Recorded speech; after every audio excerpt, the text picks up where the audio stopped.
লোকেরা যেন গরম পানি যেন তৈরি করতে আসে। হযরতে বেলালকে বলেন, ও বেলাল,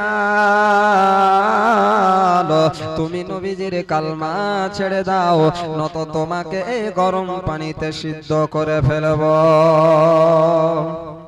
হযরতে বেলাল হাবশী রাদিয়াল্লাহু তাআলা আনহু বলেন, আমাকে যদি তোমরা আজকে যদি গরম পানিতেও ফেলে দাও, আমি নবীজির কলমা ছাড়ব না।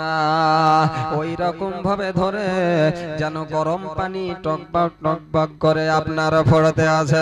হযরতে বেলালকে যেন ওই গরম পানির মধ্যে আপনার ছেড়ে দিল। বেলালকে বলে, বেলাল